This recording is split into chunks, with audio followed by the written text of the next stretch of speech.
Antes de mergulhar nesta história incrível, considere se inscrever no canal e ativar o sininho. Cada história aqui tem algo a dizer, e você não vai querer perder nenhuma. O milionário para diante de uma mendiga e lhe diz: "Você é minha mãe." São Francisco. Uma cidade de contrastes, de paradoxos deslumbrantes, onde os sonhos nascem no mesmo ritmo que as ilusões se desfazem. As colinas ondulantes, os bondes nostálgicos, as startups extravagantes, tudo aqui exala ascensão, inovação e velocidade. Os arranha-céus de vidro refletem um céu muitas vezes azul demais para ser honesto, como se tentassem esconder as cicatrizes da cidade. A poucos quarteirões da sede das gigantes da tecnologia, você pode comprar um café de $10, alugar uma bicicleta elétrica com um aplicativo futurista ou reservar um carro autônomo com um clique. Mas sob essa janela cintilante, São Francisco esconde outra realidade mais sombria, mais cruel. A dos esquecidos. Aquela que os turistas evitam fotografar. Entre os prédios altos e os cafés com paredes verdes, seres anônimos dormem no asfalto, envoltos em cobertores encharcados pela neblina, com sacos plásticos amarrados nos pulsos para proteger seus poucos pertences. Eles ficam ali silenciosos, imóveis, como se absorvidos pelo concreto. As pessoas passam por eles sem olhar, como postes enferrujados ou lixo urbano. Mulheres, homens, às vezes muito jovens, às vezes muito velhos, mas sempre marcados pela indiferença, pelo cansaço e pela vergonha. É nesse universo de silêncio e esquecimento que Martha Williams, 68 anos, se encontra. Ela não chegou aqui da noite para o dia. As ruas para ela foram uma descida gradual, dolorosa e invisível. Primeiro um quarto improvisado em um abrigo, depois uma barraca compartilhada com outras duas mulheres e finalmente a calçada fria, áspera e indiferente. Ela não tem mais documentos nem família, ou assim pensa, e não diz seu nome em voz alta há muito tempo. Todas as manhãs ela se senta no mesmo lugar, em frente a uma loja de conveniência no bairro de Tenderloin, um dos mais pobres e afetados pela crise social. Seu corpo, curvado pelos anos e pelas intempéries, é protegido por um cobertor furado que ela dobra meticulosamente como uma relíquia. Seu rosto, encovado pelo vento salgado e pelas lágrimas secas, ainda assim conserva uma estranha suavidade, um brilho oculto, como se um fio de luz ancestral ainda permanecesse dentro dela. Ela estende a mão para os passantes, mas sem convicção. Não fala mais muito. Não espera mais nada. As poucas moedas que recebe estão guardadas em uma caixa de doces enferrujada. Ela não conta mais os dias. Apenas o frio que penetra em seus ossos a lembra de que o tempo está passando. Os rostos ao seu redor mudam, mas o desprezo permanece o mesmo. Ela aprendeu a ser esquecida, a respirar suavemente, a não perturbar. Mas naquele dia, enquanto o céu começa a ficar alaranjado e o ar fica mais denso, algo estranho paira no ar. Ela não consegue explicar, mas uma sensação de pressentimento aperta seu peito. Uma batida diferente no mundo. Uma sensação quase esquecida, como uma presença. Naquele dia, quando ela abaixou a cabeça para evitar outro olhar de desprezo, um carro parou. Não é qualquer carro. Um Bentley preto brilhante com vidros escuros. Ela não se move. Já viu gente rica passar por ela 1000 vezes sem parar. Mas desta vez o motor desliga. A porta se abre. Passos calmos. Pesados. Determinados. E uma voz que faz o chão tremer sob ela. Naquele dia um milagre inesperado o aguarda. Um milagre que ela não ousava mais sonhar. 38 anos antes, Martha Williams morava em um pequeno apartamento no segundo andar de um prédio decadente no bairro operário de Bayview-Hunters Point, em São Francisco. As paredes eram finas como papel, a água quente não era confiável, o piso de madeira rangia a cada passo. Mas era um lar. O único lar que ela podia oferecer ao seu filho de 5 anos, Ezequiel, sua única razão de viver. Seu pai, Robert Williams, já havia partido há muito tempo. Um homem brilhante e bonito, mas frio como aço. Ambicioso a ponto de sacrificar qualquer coisa que não servisse diretamente aos seus objetivos. Ele trabalhava na política, aspirando a uma carreira no Senado. Martha, por outro lado, era apenas um capítulo que ele queria apagar de sua biografia oficial. Desde o nascimento de Ezequiel, Robert começou a se isolar. Ele disse que a criança chorava demais, não conseguia se concentrar e que sua carreira estava em crise. Certa noite, ele simplesmente não voltou para casa. E no dia seguinte, todos os seus pertences haviam sumido. Tudo o que restou foi uma carta fria, deixada na mesa da cozinha, na qual ele declarava que não conseguiria continuar com esta vida de mediocridade. Martha nunca o processou. Ela tinha orgulho demais. Orgulho demais. E acima de tudo, amor demais por Ezequiel para se desperdiçar em uma guerra sem sentido. Ela escolhera fazer o que sempre soubera fazer, lutar sozinha. Todas as manhãs, ela se levantava de madrugada para limpar escritórios no distrito financeiro. Depois, à tarde, trabalhava na lavanderia da família. Ela corria de um emprego para outro, com as costas curvadas, as mãos sujas de detergente. Mas seu coração transbordava de amor cada vez que abria a porta e encontrava Ezequiel esperando por ela do lado de fora da janela, com um livro nas mãos. À noite, depois de um jantar frugal, muitas vezes macarrão com manteiga ou arroz com feijão, ela lia histórias para ele. Histórias de crianças corajosas, de reinos distantes, de heróis que haviam saído da pobreza. Ele adorava. Muitas vezes adormecia encostado nela, o livro ainda aberto, a mãozinha fechada em volta de uma página que ele ainda não queria virar. Marta guardava tudo o que podia. Cada centavo de gorjeta, cada nota extra guardada no envelope. Não para ela, para ele. Para comprar cadernos, lápis de cor, um dicionário. Ela sonhava em um dia matriculá-lo em uma escola particular. Ela nunca conseguirá ir para o ensino médio, mas Ezequiel era diferente. Você será um homem livre, meu amor, ela disse a ele enquanto o aconchegava. Você não precisará se curvar diante de ninguém. Você será forte, gentil e educado. Ela o criou com ternura e rigor. Ele nunca perdia uma tarefa de casa. Ela o encorajava a fazer perguntas, a pensar e a falar com respeito. Apesar da pobreza, seu pequeno mundo era repleto de esperança, inteligência e uma dignidade que nada parecia capaz de destruir. Mas o destino, aquela palavra que ela sempre se recusou a temer, a atingiu impiedosamente. Um dia, após várias semanas de excesso de trabalho e dores inexplicáveis, Marta desmaiou na lavanderia. Ela foi levada às pressas para o hospital. Exaustão extrema, deficiência grave e pressão arterial perigosamente baixa. Ela passou 3 dias em uma cama de hospital, inconsciente a maior parte do tempo, sem poder contatar ninguém. Enquanto isso, Robert Williams, que havia se tornado um conselheiro político altamente influente, soube da hospitalização de sua ex-esposa por meio de um conhecido.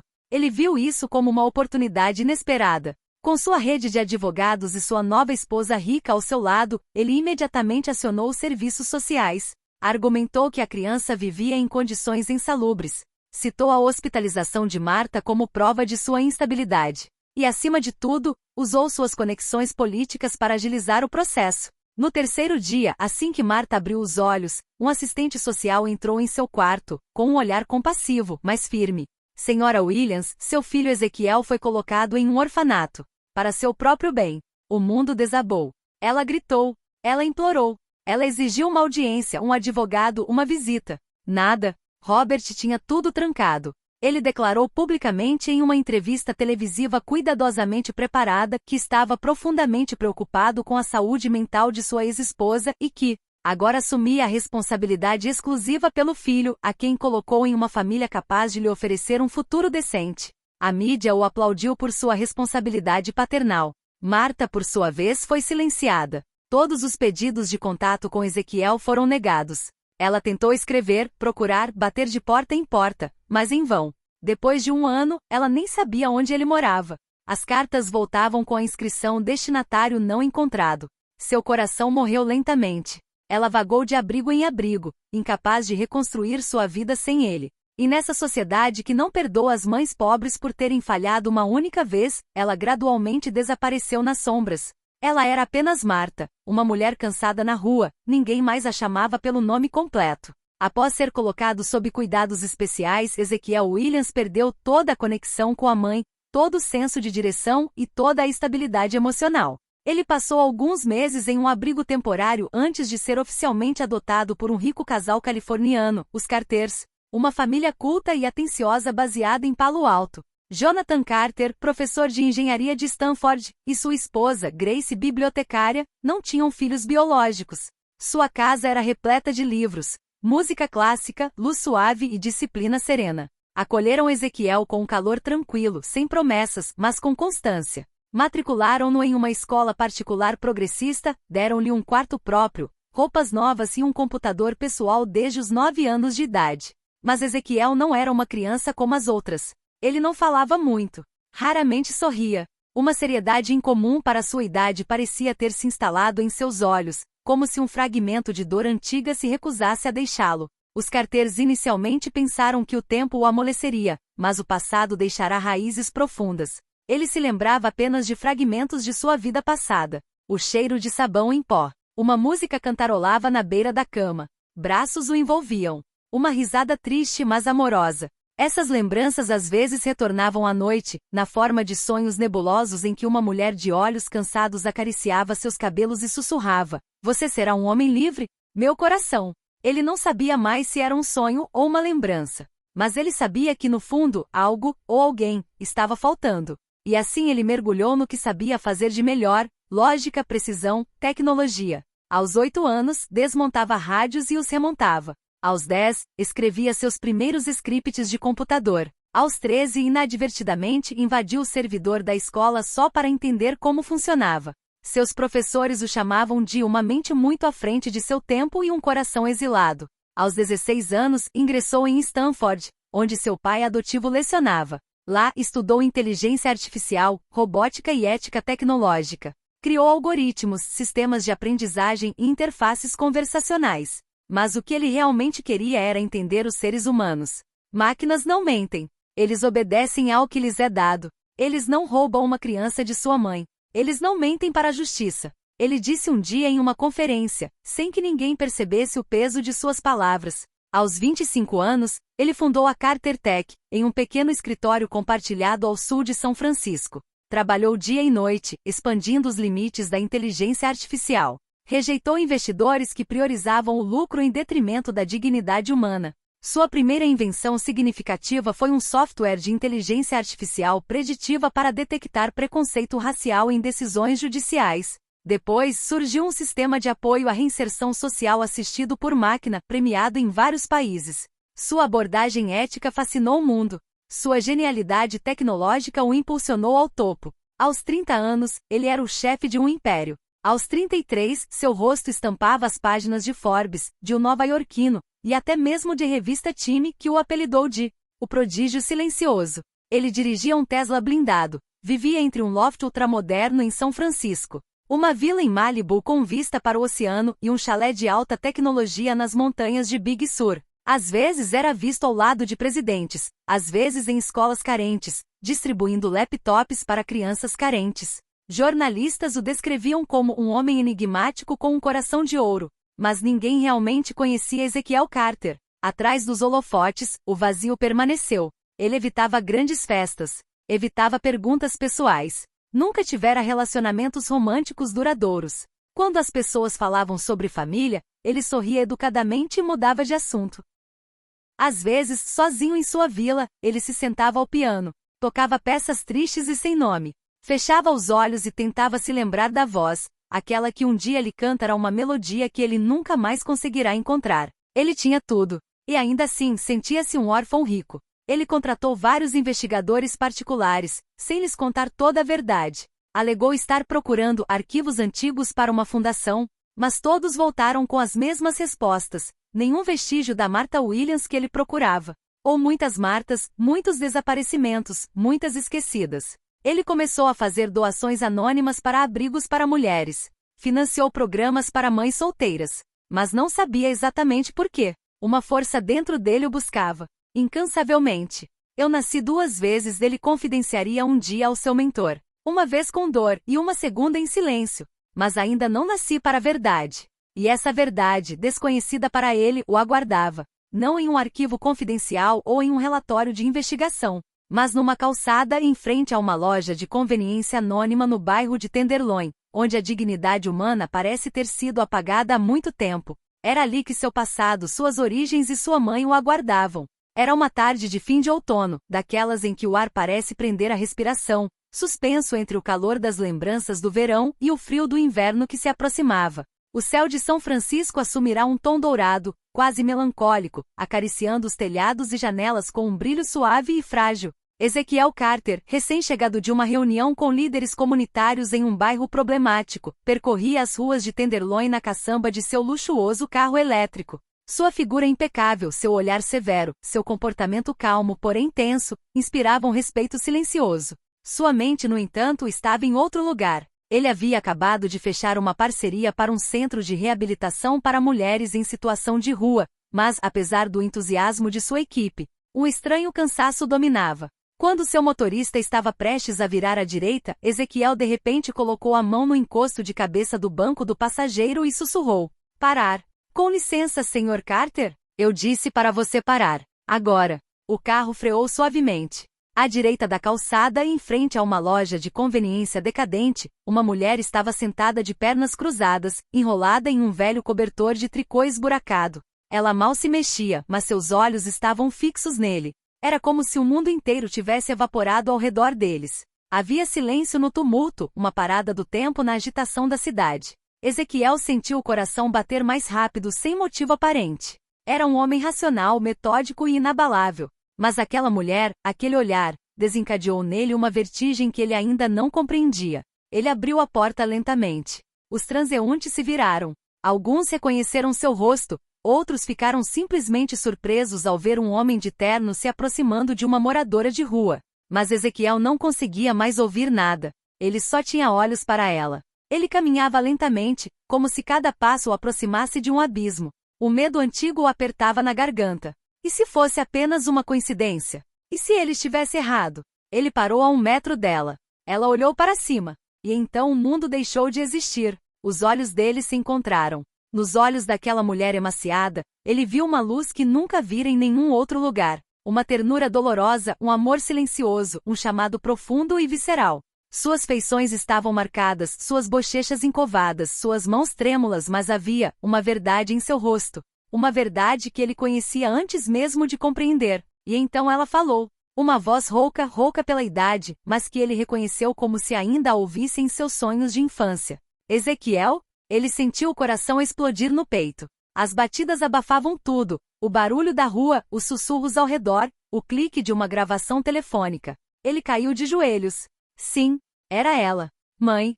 Ela levou as 2 mãos trêmulas à boca. E de repente desatou a chorar, soluços crus e libertadores, daqueles que você guarda em silêncio por toda a vida. Meu bebê foi roubado de mim. Gritei seu nome por anos. Disseram que você tinha me esquecido, que tinha sido tirado de mim. Me chamaram de louca. Ele se inclinou em sua direção e pegou sua mão. Era gelada, ossuda, frágil como vidro. Apertou-a delicadamente com uma ternura que não sabia como demonstrar. Mãe, eu te procurei a vida toda. Eu não sabia se você estava viva, mas nunca parei de pensar em você. Eu te reconheceria entre 1000. Ela olhou para ele através das lágrimas, como se estivesse voltando à vida. Como se naquele momento estivesse se tornando mãe novamente. Eu esperei por você em cada sonho, em cada inverno. Eu sabia que você voltaria. Um dia. Ezequiel sentiu os joelhos baterem no chão duro, mas não se moveu. Estava ali ajoelhado diante de sua mãe, diante daquela que lhe dera a vida que lhe fora tirada. Os transeuntes filmavam. Os carros diminuíam a velocidade. Mas eles estavam sozinhos no mundo. Ele gentilmente encostou a testa na dela. Você não precisa mais sofrer, mãe. Acabou. Eu estou aqui. Vem comigo. Eu te levo para casa. Ela chorou de novo. Então assentiu. Fracamente. Como uma flor que brota apesar da chuva. Ele a ajudou a se levantar. Ela cambaleou. Ele a carregou. Como um filho carrega a lembrança da infância. Como um homem carrega o que mais importa no mundo. A porta traseira se abriu automaticamente. Ele a colocou cuidadosamente lá dentro, ainda segurando o cobertor. Entrou ao lado dela. Seu motorista aflito foi embora sem dizer uma palavra. Na parte de trás deste carro, dirigindo lentamente pelas ruas de São Francisco, um filho acabava de se reunir com sua mãe. E uma mãe que todos acreditavam estar morta, acabava de renascer nos braços de seu filho. A cena durou menos de 5 minutos. Mas numa era governada pelas redes, a imagem é mais forte que 1000 discursos. Um adolescente, sentado em um banco não muito longe da loja de conveniência, filmou todo o encontro com seu celular. Seu vídeo borrado mas comovente capturou cada movimento. O bilionário de terno, caindo de joelhos diante de uma moradora de rua. A emoção crua e irreprimível. As mãos trêmulas da mulher, as lágrimas, o abraço. A legenda adicionada pelo jovem. O CEO da Carter Tech se reencontra com sua mãe, que está em situação de rua há 30 anos. O mundo está em lágrimas. Em poucas horas, o vídeo explodiu nas redes sociais. Twitter, Instagram, TikTok, YouTube. Milhões de visualizações. Jornalistas o noticiaram e centenas de milhares de comentários surgiram. As hashtags #Ezequiel Carter, #MartaIssaLive e #Amoterandazon viraram trending topics no mundo todo. As pessoas queriam entender. Queriam saber quem era aquela mulher. E acima de tudo, como o gigante do Vale do Silício pôde crescer separado de sua mãe, na rua. No dia seguinte, a tensão na mídia estava no auge. Uma coletiva de imprensa de emergência foi convocada na sede da Carter Tech. Todos os principais veículos de comunicação estavam presentes: CNN, NBC, Le Monde, The Guardian, NHK, O País. O auditório de vidro estava lotado. Quando as portas se abriram, houve silêncio imediato. Ezequiel Carter apareceu, vestindo um terno cinza escuro simples, sem relógio chamativo, sem sinais exteriores de riqueza. Mas o que chamou a atenção de todos foi a mulher em seu braço. Marta. Ela usava um terno azul escuro simples e sapatos confortáveis. Seus cabelos grisalhos estavam penteados para trás. Seu rosto, mesmo marcado por anos de pobreza, irradiava uma nova força, a de uma dignidade recuperada.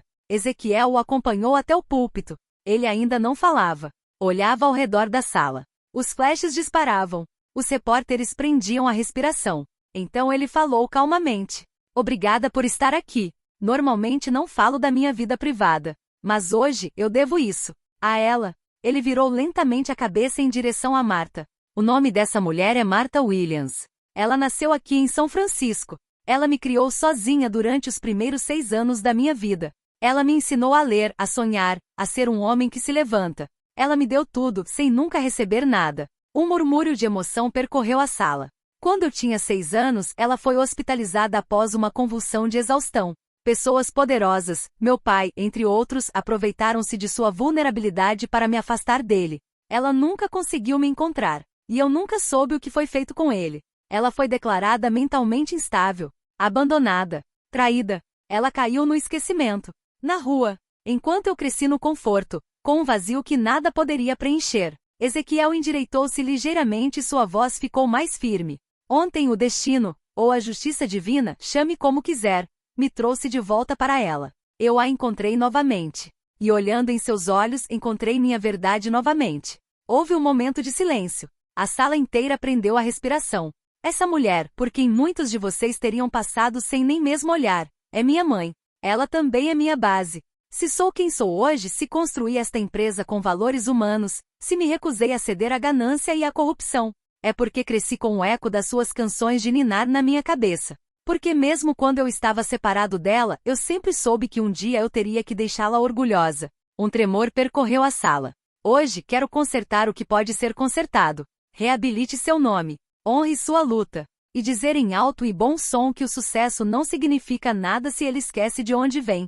Meu primeiro ato será criar uma fundação em seu nome. Uma fundação para mulheres invisíveis. Aquelas que são abandonadas, silenciadas e enterradas vivas. Ela se chamará Fundação Martha Hope. Marta, ao seu lado, chorava silenciosamente. Seu olhar se perdia entre o orgulho, a dor antiga e o alívio que só o amor redescoberto pode oferecer. E naquele momento de suspensão, não era mais um CEO quem estava falando. Ele era um filho que fazia justiça à sua mãe. Após a coletiva de imprensa, enquanto o mundo falava deles como um milagre moderno, Ezequiel fez o que nenhuma câmera registrou, cuidou da mãe com a paciência, a sensibilidade e o respeito de um filho que viveu a vida inteira esperando por esse momento. Ele a instalou em uma propriedade discreta, porém suntuosa, aninhada à beira-mar, a poucos quilômetros ao norte de São Francisco. A casa, construída em pedra clara, dava para um penhasco suave onde as ondas batiam silenciosamente. Grandes janelas salientes abriam a vista para o horizonte. A luz inundava o ambiente como uma bênção. No interior, cada detalhe foi projetado para oferecer a Marta paz, conforto e dignidade. Uma equipe médica completa a observava com gentileza. Uma pequena sala de leitura banhada por luz natural era inteiramente dedicada a ela, repleta de romances, poesia, filosofia e até livros infantis ilustrados, que ela às vezes folheava em silêncio, com uma lágrima no canto do olho. Mas foi o jardim, vasto e cuidadosamente cuidado, que se tornou seu refúgio. Rosas centenárias, jasmins, lavandas ao longo da borda e um banco de madeira pintado de branco sob um carvalho centenário. Todas as manhãs ela descia até lá, enrolada num chale de lã, com um caderno na mão, e contemplava o mar. Às vezes escrevia, às vezes apenas respirava. Mas ela estava vivendo. De novo.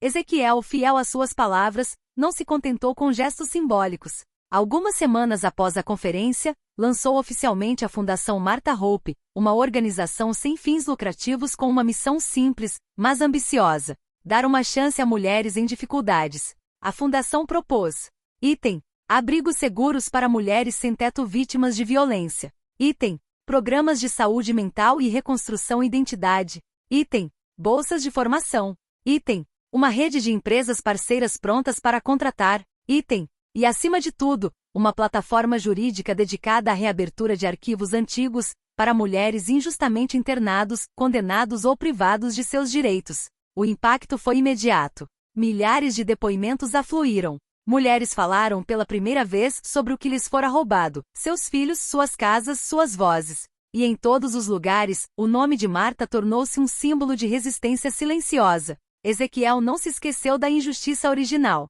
aquela que havia destruído a vida de sua mãe. Com a ajuda de renomados advogados e peritos forenses, ele reabriu oficialmente o caso de Martha Williams. Apresentou provas contundentes, cartas falsificadas, diagnósticos manipulados e pressão política. O nome de Robert Williams, seu pai biológico, foi mencionado publicamente. Uma investigação interna no bar foi iniciada. Jornalistas investigativos descobriram casos semelhantes em que Robert supostamente usou seu poder para silenciar ou expulsar mulheres vulneráveis.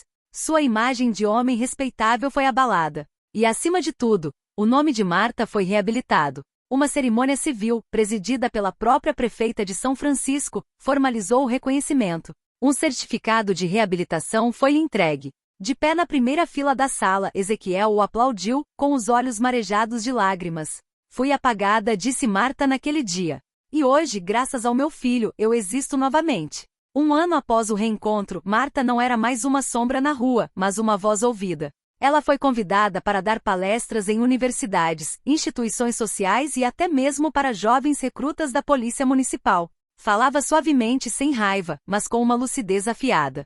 Contou sua história não para acusar, mas para esclarecer. Depois ela escreveu o livro O que a Rua Me Ensinou, um relato comovente de sua vida, entre a luz e a noite, o silêncio e a memória. O livro se tornou um best-seller. Mulheres do mundo todo reconheceram suas próprias feridas nele.